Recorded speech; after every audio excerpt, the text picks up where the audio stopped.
So I'm delighted today to be joined by Marilia Blackburn. Marilia works under the name of Energia Vital, which she can tell you about in a second. And she's not only a Qigong practitioner, but she's also a classical Chinese medicine practitioner and acupuncturist. And yeah, really looking forward to finding out a bit about this combination between classical Chinese medicine and the experience of Qigong and how all these work. So welcome, Marilia. Thank you, John. Thank you. So could you tell us a little bit about your background in the sense of your Chinese medicine and how that came about and the work that you've done with it up until the point that you met Qigong? Yeah, okay. I was trying to remember this morning what is the word that once a professor at a university in Brazil said. He said to me that I had an unorthodox career. And I said that to Dr. Evaldo, president of the Brazilian Association of Acupuncture, when I was talking to him. And he said, no, you have a very orthodox training. Because, yeah, I come from science background. I did a master's in electrochemistry. I was doing a PhD in photochemistry. I hurt my back, found acupuncture, and that changed my life because I started studying Chinese medicine and 5 elements and all the theory with the acupuncturist that was a teacher as well. And then, yeah, I changed it. I abandoned. I didn't finish my PhD. I was up to then, orthodox. And then I said, no, my horizon is open now. Mm-hmm. So I started studying Chinese medicine in Brazil.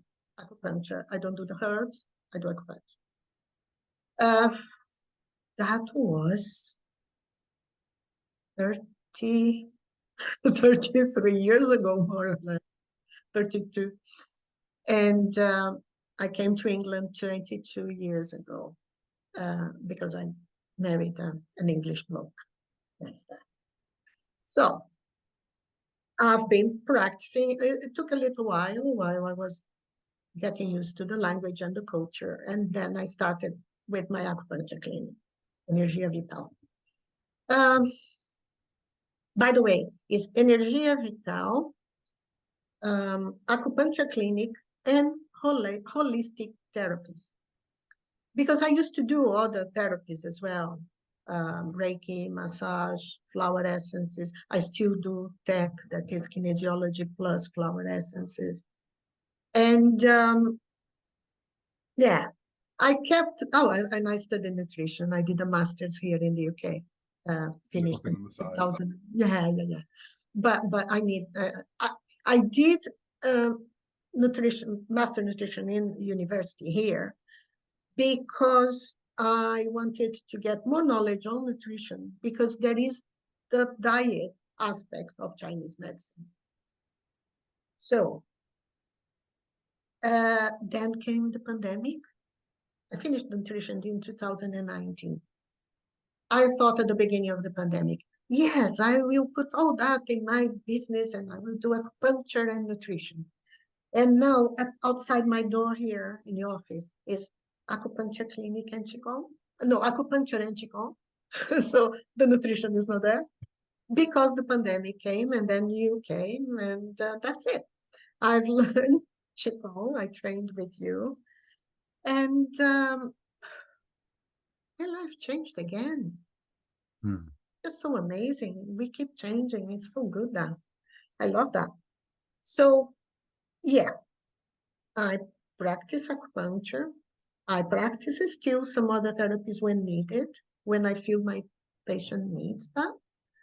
And, or if the person comes asking for it.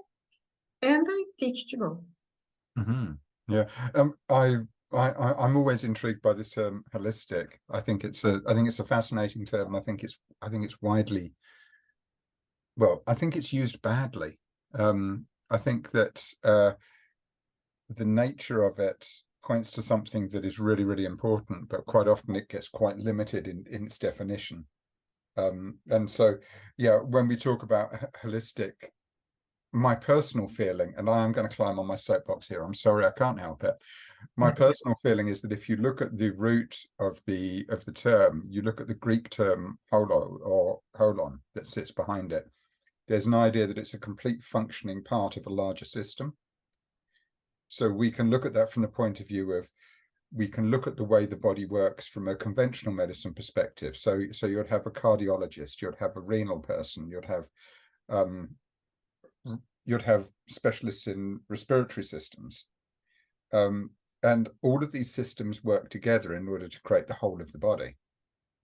And we see much the same within Chinese medicine. We can look at the functions that sit within Chinese medicine.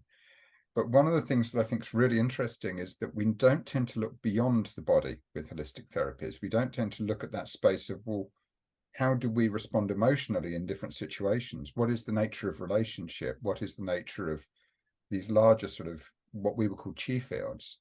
And I think that's a fascinating question, because I think unless we can really do that, we can't call what we do holistic. So yeah, sorry, soapbox moment.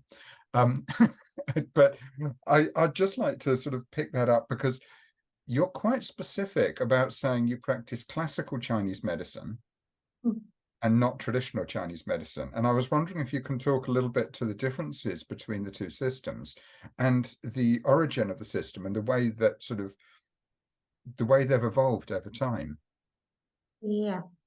Okay.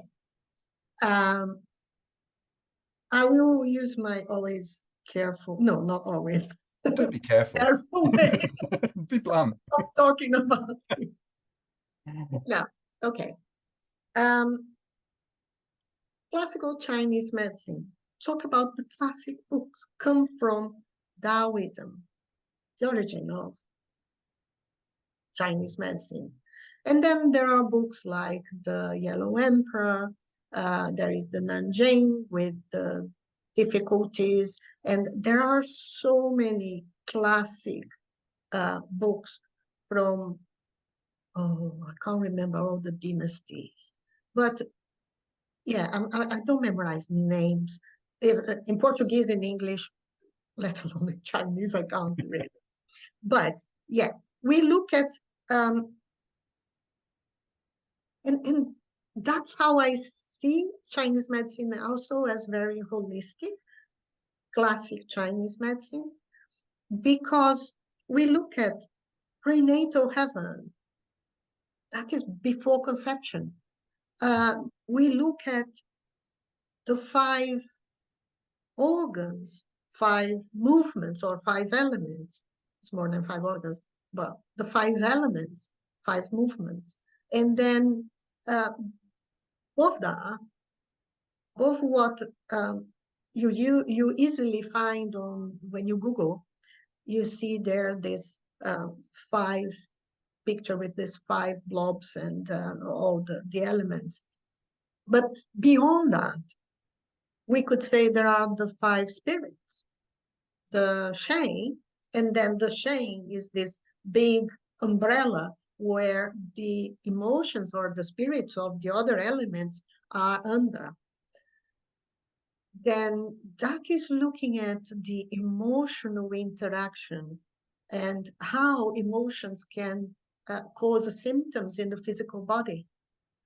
And nowadays, you look at holistic therapies, or the way the name is holistic, they talk about mind, body, mind and body, mind. Yeah, but I wouldn't say even body, mind, and soul.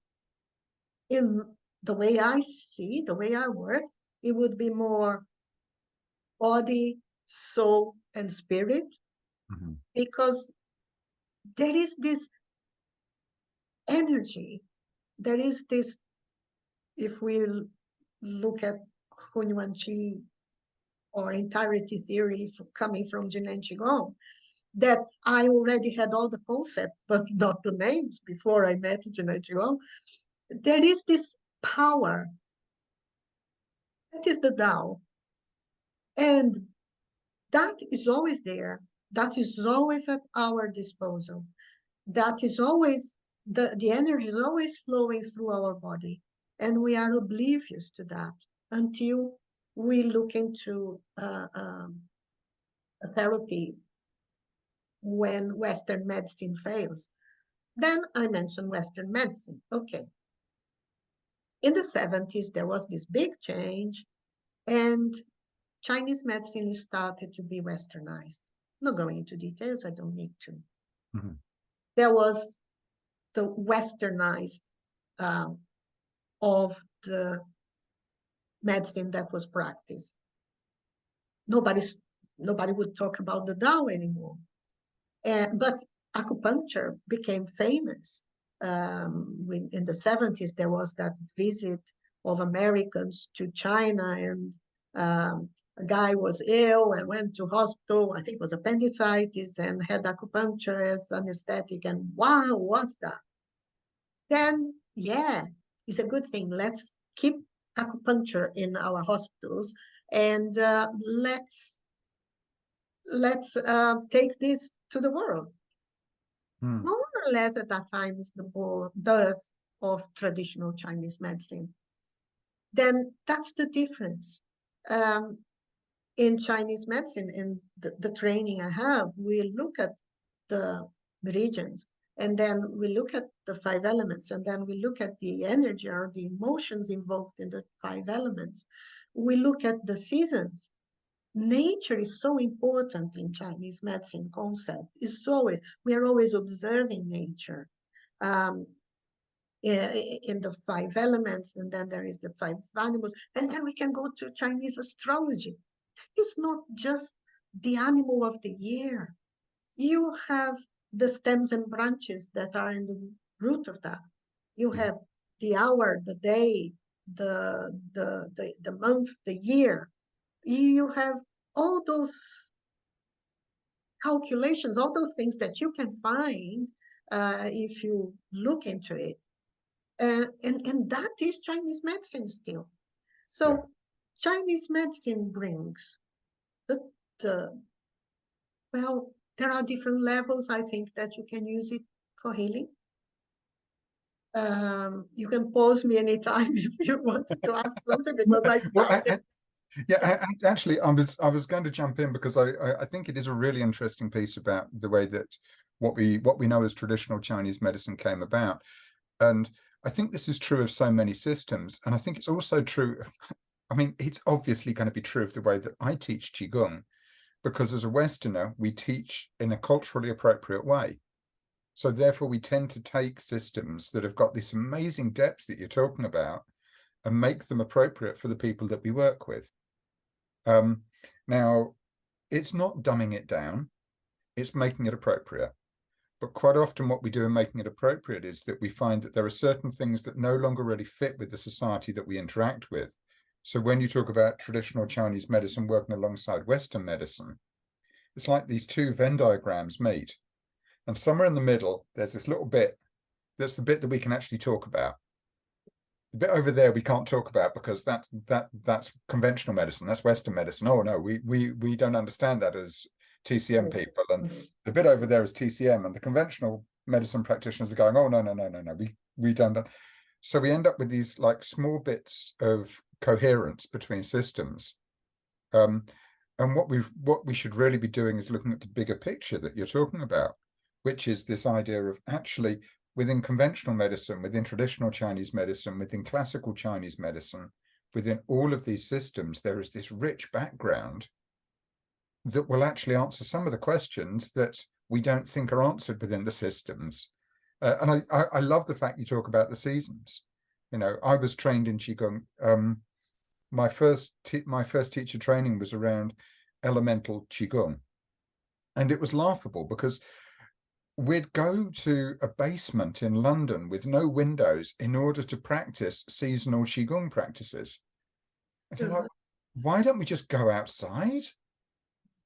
You know, everything kind of gets simplified into these convenient little boxes.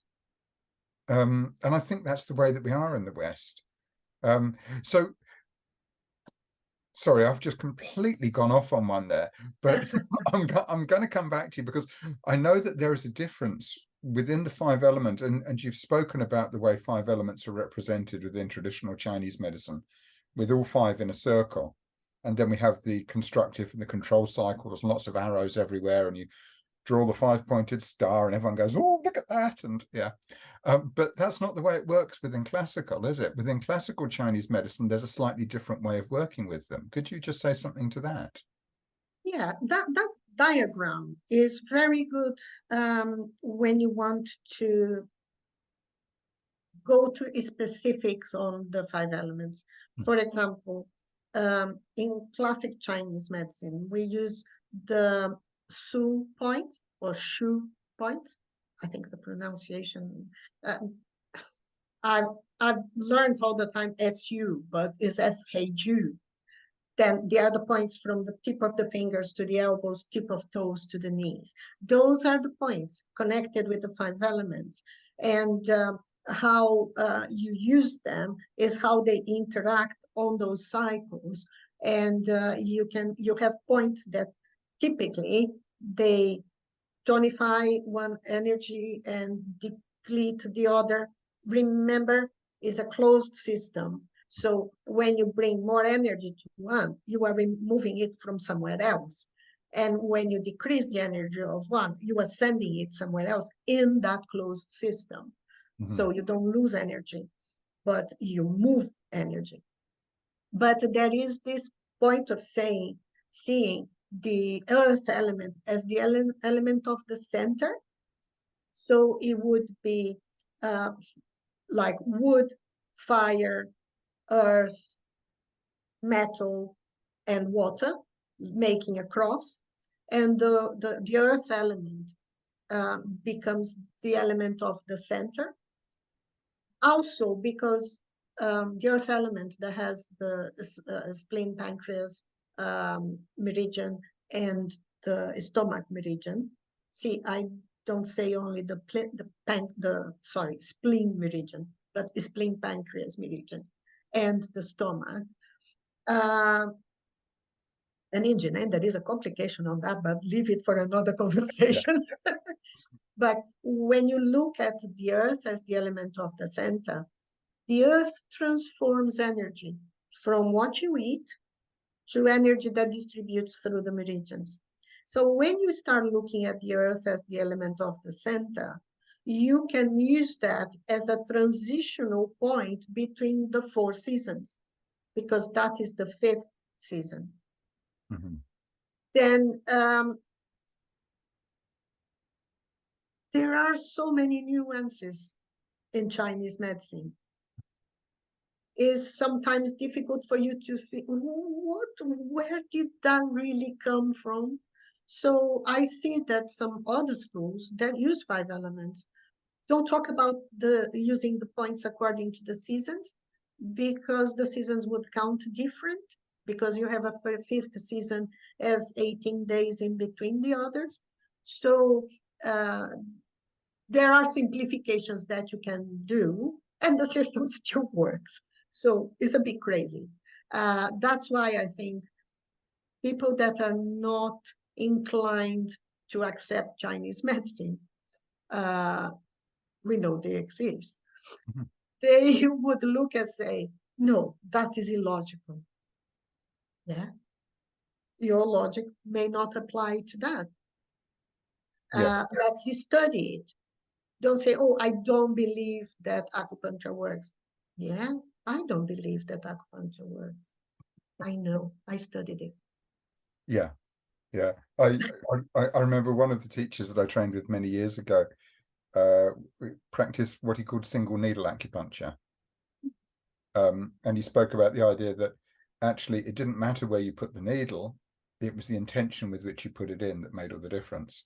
And I always thought that was a fascinating idea, because I think that what it points to me, and it is the idea that we all have frameworks that we use to make sense of this thing that we've referred to as the Tao, or the, you know, we can call it Hunyuan Qi, we can give it whatever name we want to. But actually, it's a bit like that first chapter of the Tao. When you name it, you've already kind of lost the plot. And I think that any of the frameworks that we use, be it the conventional medicine framework, the TCM framework, the classical Chinese framework, the frameworks we use within Qigong, we need to accept that these are just frameworks. And when we hold on to them as the ultimate truth, what you do is you just limit your potential massively. And that feels like the case when you talk to people who go, oh no, Chinese medicine doesn't work.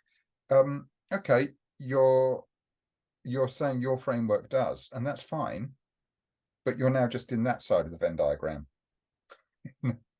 And I think all of them are just frameworks, and we have to find the framework that works for us. So yeah.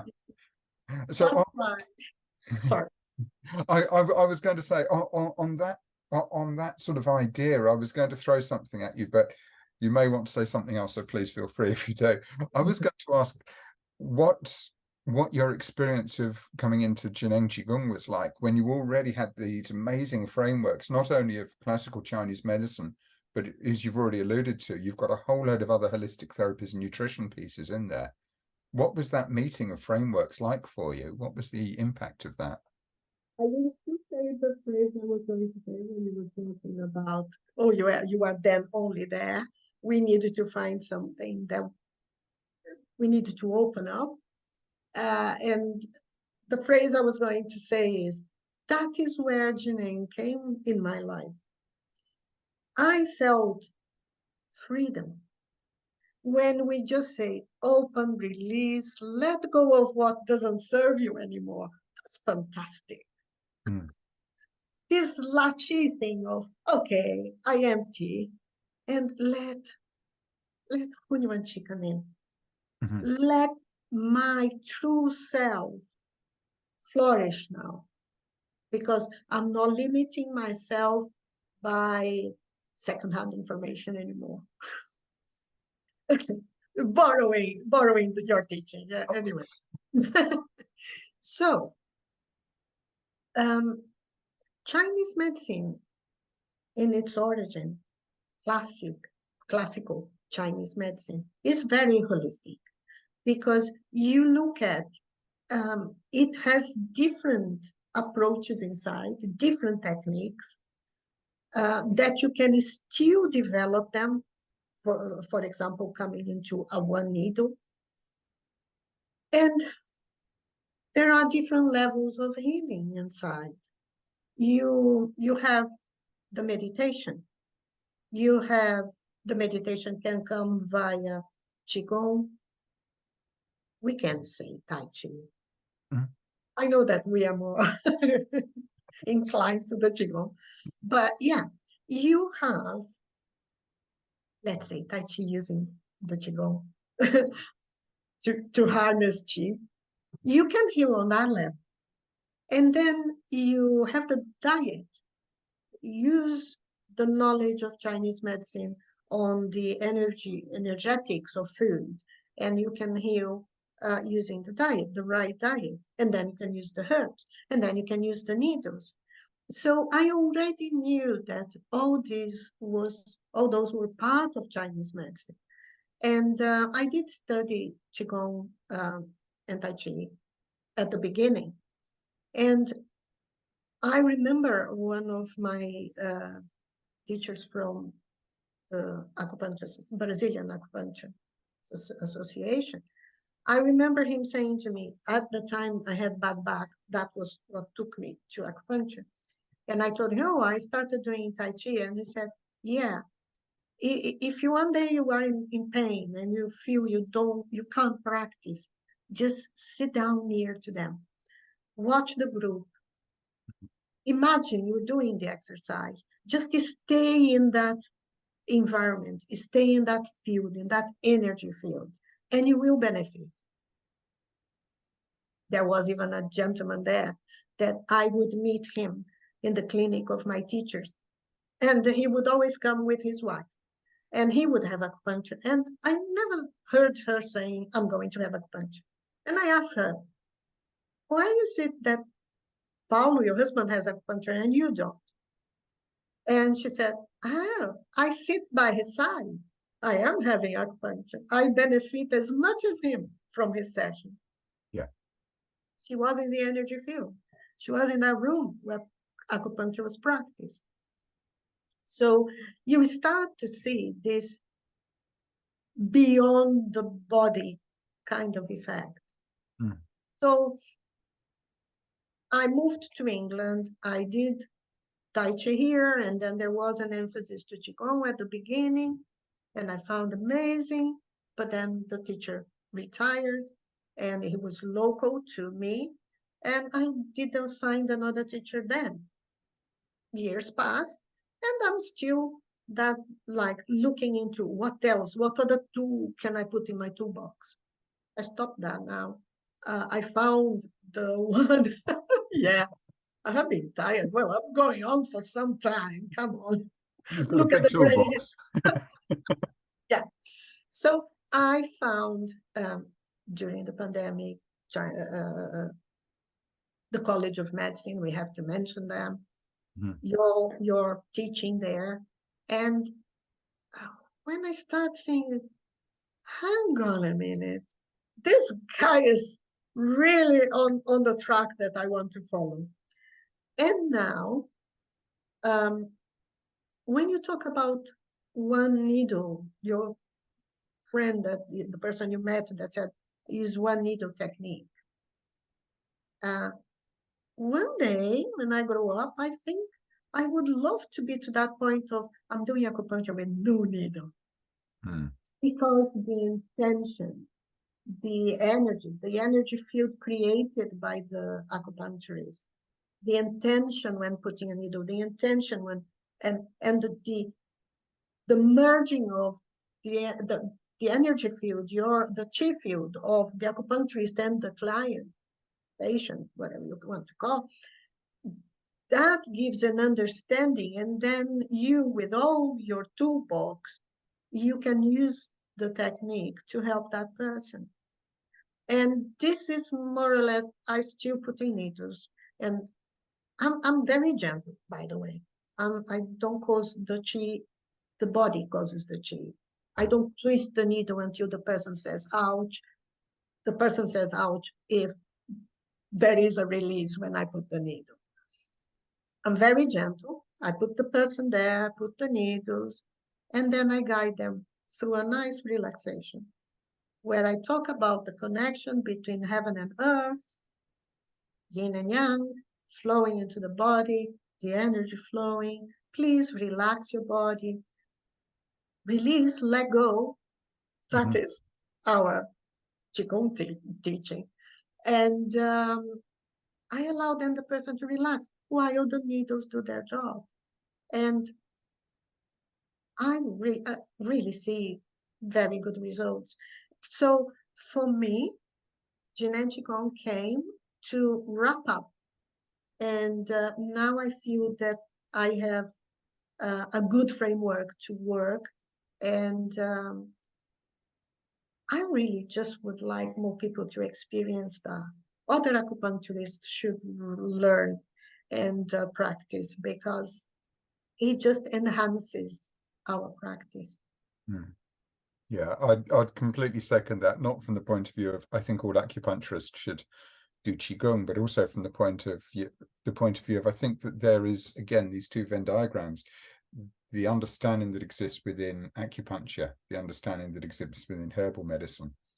When these spaces merge together and we can have these kinds of conversations, it just opens doors. It creates space for different things to happen. And it gives those options. And I think it's really important. I'm going to just reflect on one of the things you were saying, and elsewhere on the Qigong Academy website, there's a link to a piece which was an interview with Pang, quite early days at the Huajia Center. And Pang, it was the founder of the system, and the Huajia Center was the center that gained the reputation. Hundreds of thousands of people went through there. And one of the things that he said was that it was the number of people that were practicing together that created the chi field, that created the potential for healing, which really reflects on what you're saying about it is just the fact that much potential can exist there, And when you go to a class, when you sit with somebody, when you're with somebody who does these practices, when you join a group, you're stepping into that potential. And it's one of the reasons that, especially in the online space, I always like the idea of, we may be quite a small group in the online space, but we are one small group that is part of a far larger network of practitioners. And we could say it's just Zhineng, but why would we? Why limit?